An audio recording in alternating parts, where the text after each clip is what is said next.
অনেকটা অনিরাপদ, অস্বাস্থ্যকর এবং নিরাপত্তাহীনতার মধ্যে দিয়ে যুগের পর যুগ চলছে বেদে সম্প্রদায়ের জীবন জীবিকা। মৌলিক অধিকারের অনেক কিছুই অধরা এই সম্প্রদায়ের কাছে। গত কয়েক দিনের বৃষ্টিতে দুর্ভোগে ভাসমান বেদে জনগোষ্ঠী। মানবেতর জীবনযাত্রায় খাপাজড়াতে নাবিশ্বাস বেদেরা। প্রায় অভিযুক্ত থাকে শিশুরা। কয়েকদিন ধরে কাজ না থাকায় পরিবার পরিজন খুবই কষ্টে রয়েছে। এমন চিত্র দেখা গিয়েছে পটুয়াখালী সদর উপজেলার লোহালিয়া ব্রিজ সংলগ্ন নদীর পাড়ে। এই আজকে 5 দিন ধরে বৃষ্টি নামছে, এর জন্য আমরা গ্রামও করতে পারি না, কি বাজার সদাই তো বৃষ্টির জন্য বাজার সদাই করতে পারি না, বাজারেও যাইতে পারি না। বৃষ্টিতে তলাই যাচ্ছে, আবার বৃষ্টির পানি মাঠের ভিতরে আসছে, ওইগুলো আমাকে বাসার ভিতরে ঢুকে যাচ্ছে, আমরা ঘুমাইতেও পারি না। রাত হইলে কত সময় বই রাত কাটাতে হয়।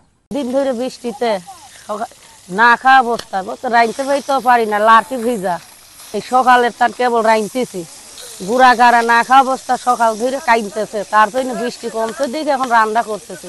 বাজার থেকে চামড়া টুকিয়ে আনছি, মানছি মুরগির চামড়া হালিয়ে দেয়, সেটা এনে এই লাকড়ি ভিজে ফুয়াইতে বাঁচছি, বাইসে রাইনতেছি। সেই চামড়া মানছি খায়ও না, অনাহারে আছে বুঝলে সেই চামড়া টুকিয়ে রাইনতেছি, অনেক কষ্টে আছি। আমাদের থাকার জায়গা, ঘুমাবার জায়গা অসুবিধা হয়, পাক করার সমস্যা হয়, ঘোরাঘাড়ে খাইতে পারি না বর্ষা হইলে। আমরা মনে করেন সারা জীবন যাযাবর হিসেবে চলে যাই, লেখাপড়ি করি নেই। আমরা যদি বাল বাচ্চা নিয়ে আমরা 2 টাকা যাই কামাই করি, আমাদের লেখাপড়ি নেই। যদি বাল বাচ্চা নিয়ে যদি একটু লেখাপড়ি করতে আমাদের ভালো হইতো, সরকারে যদি আমাদের কিছু বাচ্চা কাচ্চা লেখাপড়ি করাইলে খুব সুন্দর হইতো। আমরা এই যে দিন এনে দিন খাই, এতে কোনো আমাদের লাভ হয় না। আমরা নিজেরা লেখাপড়ি জানি না। এখন যদি বাল বাচ্চাদের যদি একটু লেখাপড়ি করে সরকার আমাদের দিত, তাহলে আমাদের একটু ভালো হইতো।